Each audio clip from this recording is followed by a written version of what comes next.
Décès de Werenoi. La légende du rap s'éteint douloureusement à l'hôpital de la Pitié-Salpêtrière, un drame qui bouleverse la France entière. C'était un matin comme les autres, ou du moins il semblait l'être. Le ciel parisien, couvert d'un voile gris, n'avait rien d'inhabituel. Pourtant, dans les couloirs silencieux de l'hôpital de la Pitié-Salpêtrière, une page d'histoire venait de se tourner. Une voix s'est éteinte, une plume s'est brisée, un cœur a cessé de battre. Werenoi, le prodige du rap français. Le poète urbain, l'âme révoltée d'une génération, a quitté ce monde dans une douleur insoutenable, laissant derrière lui un vide que rien ne pourra jamais combler. Le choc est brutal. L'annonce s'est répandue comme une onde de choc, d'abord murmurée dans les rues de Montreuil, puis hurlée sur les réseaux sociaux, criée dans les médias, pleurée dans les banlieues, et même jusque dans les salons dorés où l'on osait hier encore prononcer son nom. Werenoi est mort. 3 mots simples, mais d'une violence inouïe. 3 mots qui brisent les cœurs, qui arrêtent le temps. À seulement 30 ans, il laisse derrière lui une œuvre brute, sincère, intense. Des morceaux taillés dans la souffrance, des textes trempés dans le feu de son vécu. Werenoi n'était pas qu'un rappeur, il était un cri, celui de ceux qu'on n'écoute pas, celui de ceux qu'on juge trop vite, qu'on rejette trop tôt. Sa musique, c'était un miroir tendu à la société, un miroir dans lequel chacun pouvait reconnaître ses blessures, ses colères, ses espoirs. Depuis quelques mois, une rumeur sourde circulait. Des concerts annulés, des apparitions de plus en plus rares, un regard éteint lors de ses dernières interviews. Mais personne n'osait imaginer le pire. Personne ne pensait que la légende vivante du rap français luttait contre une maladie qui le rongeait de l'intérieur. Une infection pulmonaire fulgurante. Ont révélé les médecins dans un communiqué discret. Trop tard diagnostiqué, trop vite avancé. Et malgré les soins prodigués, malgré les battements d'amour envoyés de partout, le cœur de Werenoi a cessé de battre dans la nuit du 23 mai à 3h14. Il était entouré de sa mère, de son frère et de quelques amis proches, ceux qu'il appelait sa vraie famille. Le silence de la chambre d'hôpital n'avait rien d'apaisant. C'était un silence plein de larmes, de cris étouffés, de souvenirs. Un silence qui hurlait. Sa mère, recroquevillée au pied du lit, murmurait des prières entre 2 sanglots. Son frère, visage fermé, serrait la main de Werenoi, comme pour l'empêcher de partir. Mais il était déjà loin. Il avait franchi cette frontière que nul ne peut éviter. Il s'était envolé. Peut-être vers un autre monde, peut-être juste pour enfin trouver la paix que cette vie ne lui avait jamais offerte. L'hommage populaire qui s'organise spontanément depuis l'annonce du décès est à la hauteur du mythe. Des jeunes en larmes allument des bougies devant l'hôpital, taguent son nom sur les murs de la ville, diffusent ses sons à plein volume dans les cités. Des anonymes, des artistes, des politiques, tous saluent l'homme, le combat, l'icône. Booba, Jules, Kerry James, Nekfeu. Les grands noms du rap n'ont pas tardé à réagir, tous bouleversés, tous unanimes. Le roi est mort, vive le roi. Dans un message bouleversant, Jules écrit « Il n'y aura plus jamais un autre Werenoi. T'étais le vrai, le pur. La rue t'a pleuré aujourd'hui. » Booba, lui, poste une photo en noir et blanc de Werenoi avec ces mots sobres. « On perd un soldat, un poète, un frère. Respect éternel. » Mais au-delà des paillettes et des hommages officiels, c'est dans le cœur du peuple que Werenoi vivra à jamais. Chez ce jeune qui l'écoutait en boucle pour tenir debout, chez cette fille qui pleurait en silence en lisant ses paroles, chez tous ceux qui ont trouvé dans ses textes une raison d'espérer, de continuer, de rêver.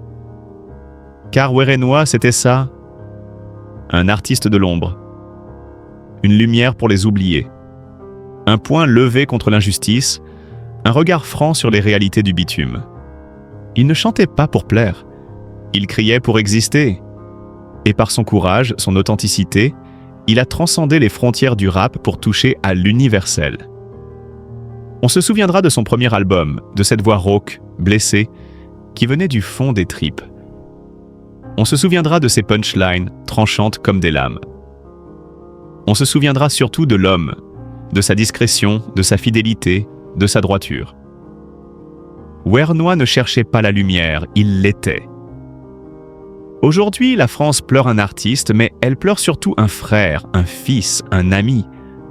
Un de ceux qui nous ressemblent, un de ceux qu'on aimerait avoir connus, un de ceux qu'on n'oubliera jamais. La pitié salpêtrière a vu tant de destins s'éteindre. Mais rarement une légende. Et dans le couloir 8B, chambre 17, là où son souffle s'est arrêté, une infirmière a glissé ces mots bouleversants à sa mère. Il est parti en paix, et il savait qu'il était aimé. Adieu, Werenoi. Tu n'es plus là, mais ta voix résonnera encore longtemps dans nos vies. À travers chaque beat, chaque vers, chaque silence. Tu as marqué ton époque, et désormais, tu appartiens à l'éternité. Werenoi, l'ascension fulgurante et la fin tragique d'un rappeur à seulement 31 ans. Dans le tumulte incessant de la scène rap française, rares sont les voix qui, en si peu de temps, parviennent à marquer les esprits avec autant de force et d'authenticité que celle de Werenoi. Pourtant, derrière cette étoile montante, dont le destin semblait encore prometteur, se cache une histoire empreinte de violence, de douleur et d'une disparition brutale qui a secoué tout un quartier. Le destin d'un jeune prodige. Né dans un environnement où chaque jour est un combat, Werenoi s'est très tôt trouvé une passion, le rap. Dès ses premiers textes, il a su capter la réalité crue de la vie dans son quartier, racontant sans filtre la dureté, les espoirs et les frustrations d'une jeunesse souvent oubliée. Sa musique n'était pas qu'un simple divertissement, c'était un cri, une revendication, une quête d'identité. Avec une voix grave, un flow unique et des paroles qui frappaient droit au cœur, Werenoi est rapidement devenu une figure incontournable pour sa génération. Chaque morceau, chaque clip témoignait d'une volonté farouche de s'élever, de sortir des sentiers battus, de montrer que malgré les embûches, le rêve est possible.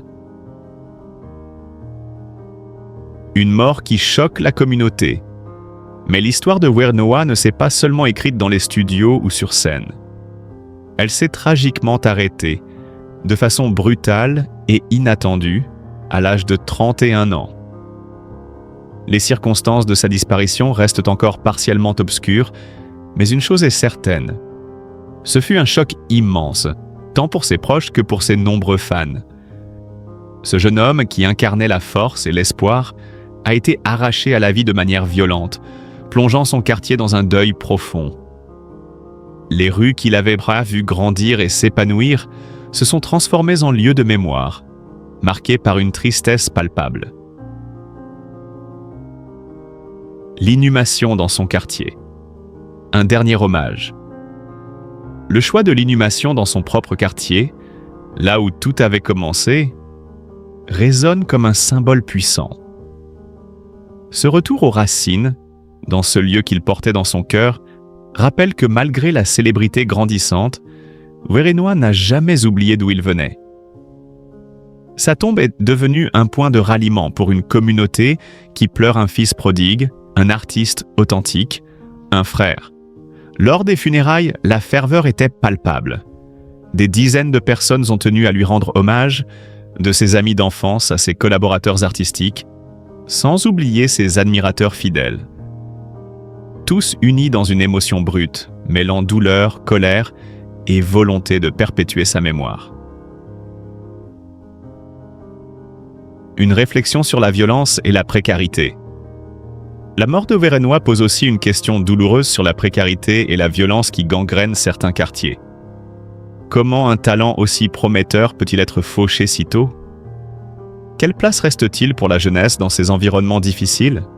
Le parcours de Werenoi invite à une réflexion urgente sur les enjeux sociaux, la nécessité de soutien et d'accompagnement. Son histoire dépasse le simple cadre d'une carrière artistique brisée.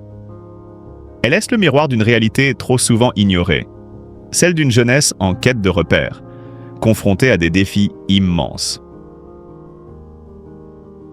Le legs artistique de Werenoi, un héritage qui transcende la mort. Malgré la tragédie, la musique de Werenoi continue de résonner. Ses textes, désormais posthumes pour certains, sont devenus des hymnes pour une génération. Ils témoignent d'une sincérité rare et d'une volonté farouche de raconter ce que beaucoup taisent. Chaque écoute est un rappel de sa force, de son talent et de ce qu'il aurait pu encore offrir. Les hommages se multiplient, tant dans le milieu musical que sur les réseaux sociaux. Des artistes, des fans, des journalistes rendent hommage à cet homme, dont la vie fut trop courte mais dont l'impact restera durable. Werenoi, c'était plus qu'un simple rappeur. C'était une voix, un reflet de sa génération, un combat incarné. Sa mort brutale à 31 ans a laissé un vide immense, mais aussi une flamme qui ne s'éteindra jamais. Dans les rues de son quartier, là où il repose désormais, son souvenir continue de vibrer, à travers chaque parole, chaque beat, chaque hommage. Dans un monde où trop souvent la jeunesse est sacrifiée, l'histoire de Werenoi rappelle que derrière chaque artiste se cache une histoire humaine, fragile et précieuse. Que son nom reste gravé dans les mémoires, non pas comme une tragédie, mais comme une légende née dans l'adversité, une étoile filante dont la lumière continue d'éclairer l'obscurité. Montreuil pleure son enfant prodige. Werenoi, la voix du 93, s'éteint à 31 ans. Mardi dernier, ciel gris et pesant, Montreuil s'est paré d'un voile de deuil. Ce jour-là, la ville de Seine-Saint-Denis a rendu un dernier hommage à Werenoi, ce rappeur devenu en l'espace de 2 ans le numéro 1 des ventes d'albums en France. Une véritable icône de la scène musicale urbaine contemporaine. À 31 ans seulement, l'artiste au parcours fulgurant a été inhumé au cimetière municipal, là même où ses racines puissent encore une force insoupçonnée. Dans le quartier populaire qu'il a vu grandir, la douleur est immense. Ici, chacun connaissait Werenoi non seulement comme une star, mais comme un fils du 93, un garçon né parmi les tours, les rues animées et les espoirs souvent fragiles de la banlieue parisienne. Sa musique, vibrante et authentique, portait la parole de cette jeunesse souvent marginalisée, oubliée des médias traditionnels. Son rap n'était pas un simple divertissement. C'était une vérité crue, un cri venu du cœur des cités, un témoignage brûlant des réalités sociales qui façonnent sa génération. Depuis ses débuts modestes, Werenoi a su conquérir le respect et l'admiration, non seulement de ses pairs, mais aussi d'un public large et fidèle. Ses albums, couronnés de succès en 2023 puis en 2024, témoignent d'une ascension rare dans le paysage musical français. Mais au-delà des chiffres et des récompenses, c'est la sincérité et la profondeur de ses textes qui ont marqué les esprits. Il racontait la rue comme personne, confie un fan. Il nous donnait des mots pour nos silences. La nouvelle de sa mort brutale a frappé comme un coup de tonnerre. Samedi dernier, c'est sur X, le réseau social désormais incontournable, que son producteur a annoncé cette disparition soudaine et tragique. Aucune cause officielle n'a encore été révélée, alimentant les rumeurs et la douleur dans la communauté. La mort de Werenoi, survenue dans un hôpital parisien, laisse un grand vide, une absence qui se fait ressentir dans chaque coin de Seine-Saint-Denis et au-delà. Le jour des funérailles, une foule impressionnante s'est rassemblée.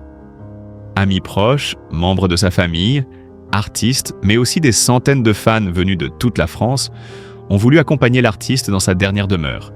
L'émotion était palpable, mêlée à une fierté commune, celle d'avoir connu, même de loin, un homme qui a su faire résonner la voix de ceux qu'on écoute trop peu.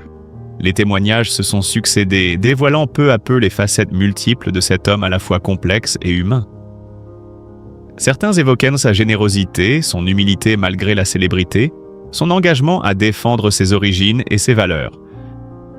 D'autres rappelaient la puissance de sa musique, cette énergie brute qui captivait autant qu'elle bouleversait.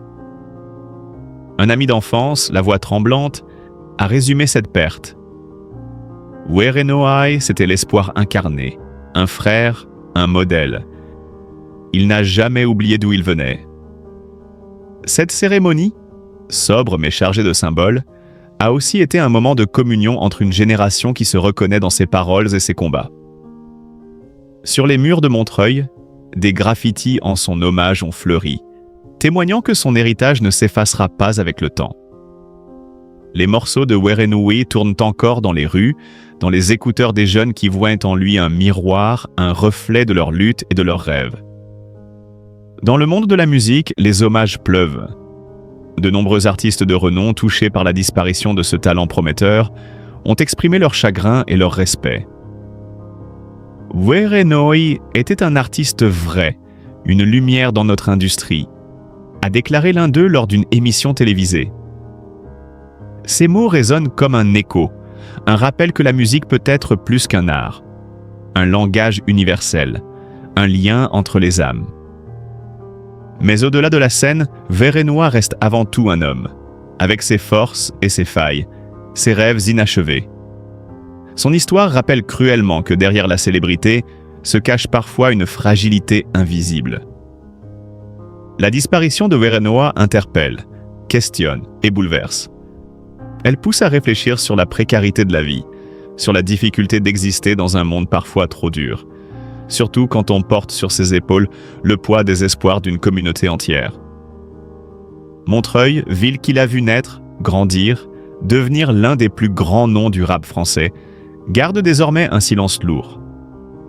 Mais ce silence n'est pas un oubli. Il est la promesse que la mémoire de Werenoi vivra à jamais dans ses chansons, dans les cœurs de ceux qui l'a touché et dans les rues qui continuent de raconter son histoire. Sous un ciel lourd, chargé d'une lumière tamisée et presque mélancolique, une foule dense s'est rassemblée devant les grilles vertes et massives du cimetière municipal de Montreuil. Près de 800 personnes, un nombre impressionnant pour une commune modeste de la périphérie parisienne, sont venues pour témoigner leur respect, leur admiration, mais aussi leur tristesse, à l'occasion de l'inhumation d'un artiste qui a marqué son temps, bien au-delà des frontières de ce quartier populaire où il est né. Montreuil, à l'est de Paris, ce n'est pas seulement une adresse sur une carte. C'est un territoire chargé d'histoire, un creuset de culture métissée, un espace où les luttes sociales et les rêves de jeunesse s'entremêlent. C'est ici que cet homme, issu d'une famille originaire du Cameroun, a grandi, façonné par les rues, les visages et les voix qui font la richesse et la complexité de la banlieue. Ce lien avec son quartier, ce retour à la terre natale pour son dernier repos, a une symbolique forte qui ne cesse d'émouvoir. Parmi la foule, Nicolas, un jeune homme de 25 ans, se distingue par son calme et son regard intense. Ses dreadlocks soignés, emblème visible d'une culture revendiquée, trahissent un attachement profond à ses racines. Il s'approche lentement des grilles, comme s'il voulait se rapprocher encore un peu plus de cet homme disparu qui, à ses yeux, est bien plus qu'une simple figure médiatique. C'est la classe qu'il soit enterré ici dans son quartier, confie-t-il d'une voix douce, presque intérieure. Son regard scrute la foule, les visages, les gestes. Nicolas parle avec une émotion contenue, révélant la force d'un lien intime. Je suis originaire du Cameroun, comme lui. Voir qu'un artiste avec nos racines, né ici, ait pu créer une telle hype, un engouement incroyable, ça m'a vraiment touché. Ce qu'il faisait avec sa voix, avec ses mots, c'était dans notre histoire, nos luttes, nos espoirs. Il savait poser ses paroles sur l'instrumental comme personne. Il se remémore avec une certaine tendresse le concert auquel il a assisté, le premier pour lui, au Zénith de Paris en 2023. C'était fabuleux. Le Zénith vibrait avec lui. Il avait ce talent rare de raconter la vie, les blessures, les rêves, avec une vérité qui frappait droit au cœur. Ce n'était pas qu'un spectacle, c'était une communion. L'atmosphère est lourde de respect et de gravité. Des vigiles, postés avec une rigueur presque cérémoniale, répètent sans relâche « Pas de téléphone, pas d'appareil photo, pas de caméra ». Ces consignes strictes traduisent un désir profond de préserver l'instant, de protéger la mémoire et l'intimité dans ce dernier adieu. Ici, pas d'images volées, pas de selfie, seulement la présence vraie, palpable, silencieuse. Avant de converger vers le cimetière, la communauté s'est retrouvée dans une mosquée pleine à craquer. Les prières intenses et recueillies ont enveloppé cet hommage d'une dimension spirituelle profonde, une communion silencieuse entre les croyants et l'âme de celui qui s'en va. Dans ce sanctuaire, la douleur se mêle à la foi, la tristesse à l'espoir, tandis que des voix s'élèvent dans la récitation des sourates, enveloppant les cœurs d'un manteau de consolation. Les présents sont d'une diversité frappante. Jeunes et moins jeunes, familles entières, amis d'enfance, anonymes venus par simple gratitude, figures de la scène musicale et culturelle locale, tous réunis par une admiration commune. Tous portent en eux une part de cet artiste, chacun avec ses souvenirs, ses émotions, ses récits. Dans cette foule, on ressent une sorte de force collective, une énergie fragile mais puissante. L'hommage devient un acte de résistance, une déclaration d'existence face à l'oubli. L'artiste n'est pas seulement une star, il est devenu un symbole, une voix de la jeunesse marginalisée, un pont entre différentes cultures, un messager d'espoir. Les murs du cimetière, couverts de lierre et bordés d'arbres aux branches dénudées, semblent s'effacer devant la force de cette foule. Chaque pierre, chaque tombe, est un témoin silencieux de ce passage, de ce moment suspendu dans le temps. La musique qui a nourri tant de vie résonne désormais dans les cœurs, comme une mélodie éternelle qui refuse de s'éteindre. Nicolas regarde autour de lui, observe les visages marqués par l'émotion, les yeux brillants de larmes retenues, les mains qui se serrent dans une solidarité muette. « Il a donné une voix à ceux qu'on n'entend pas », dit-il, la voix tremblante. « Ici, à Montreuil, on a tous grandi avec ses chansons, ses paroles. Aujourd'hui, on lui dit au revoir, mais c'est comme s'il ne partait jamais vraiment. » Au fur et à mesure que les heures s'égrènent, les murmures se transforment parfois en chants spontanés, en paroles partagées. Un jeune homme entonne un couplet, repris timidement, puis avec plus de force par la foule. Ces instants deviennent des moments d'unité où la douleur se mue en célébration. Une dernière révérence à un artiste qui a su transformer ses racines, ses combats, en art universel. Ce jour-là, Montreuil devient le théâtre d'une célébration hors du commun, où la vie triomphe de la mort par la mémoire et la musique. Dans cette ultime assemblée, le souvenir se transmet, la flamme ne s'éteint pas.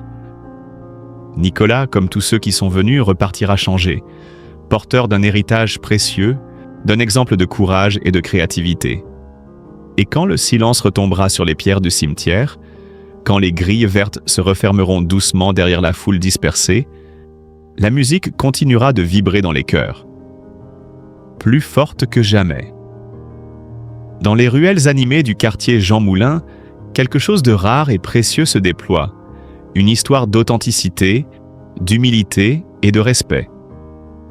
Là, au cœur de ce paysage urbain façonné par le temps et les générations, vit un jeune homme qui, à seulement 27 ans, incarne un paradoxe fascinant.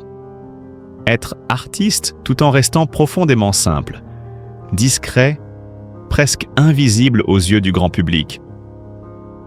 Il se fait appeler Tommy. Un surnom qui sonne comme un clin d'œil à sa modestie, à cette personnalité qui refuse le bruit, les éclats et le tapage médiatique. Tommy, c'est quelqu'un de simple, de cool, un bon gars avec lequel on a grandi. Comme il aime le dire lui-même, avec cette voix calme qui ne trahit ni orgueil, ni prétention. Ce jeune homme n'a jamais aspiré à la célébrité tape à l'œil, préférant se glisser dans l'ombre, là où les vraies valeurs prennent racine. Pour lui, l'art n'est pas une scène à conquérir ni un palmarès à décrocher. C'est un moyen de rester fidèle à ses racines, de raconter des histoires, d'exprimer ce qui se cache dans le silence et l'ordinaire. Sa quête ? Chercher la discrétion, dit-il, comme un mantra qui guide chacune de ses décisions, chaque pas sur son chemin artistique. Tommy n'est pas un de ces artistes qui s'exhibent, qui cherchent à se mettre en lumière à tout prix. Non, il est l'incarnation même de la simplicité assumée, de l'authenticité à fleur de peau. Ce choix de vie, loin d'être une faiblesse, est une force tranquille, un contre-pied courageux dans un monde obsédé par la surmédiatisation. Il y a dans son regard une certaine sagesse, comme celle de ceux qui ont compris que la vraie grandeur se trouve parfois dans les gestes modestes et les silences respectueux. Ce jour-là, quand il a décidé de fermer son commerce, il ne s'agissait pas d'un simple arrêt de travail. C'était un acte chargé de symboles et d'émotions, une marque d'humanité profonde. Aller aux obsèques d'un proche, témoigner par sa présence silencieuse la valeur des liens qui unissent les gens. Dans le quartier Jean Moulin, les habitants connaissent Tommy. Mais ce qu'ils retiennent surtout, c'est sa capacité à être là, sans faire de bruit, à offrir sa présence sans attente ni revendication. Il est ce voisin discret, cet ami loyal, cette figure presque paternelle malgré sa jeunesse. Ce sont ces petites attentions, ces paroles mesurées, son écoute attentive qui font de lui un personnage incontournable de cette communauté. Le quartier lui-même, avec ses façades colorées, ses commerces modestes et ses rues toujours vivantes, semble être le théâtre parfait pour ce récit. Jean Moulin n'est pas un quartier de faste, ni un lieu de débauche médiatique. C'est un quartier qui vit au rythme des jours simples, où chaque vie a sa valeur, où chaque histoire compte. C'est là, dans ce cadre familier et chaleureux, que Tommy construit son univers, un monde où la simplicité est reine et la discrétion une vertu. Mais derrière cette apparente simplicité se cache une détermination farouche. Tommy a dû lutter pour se faire une place dans un milieu souvent cruel, où l'image prime sur le fond, où le paraître écrase parfois l'être.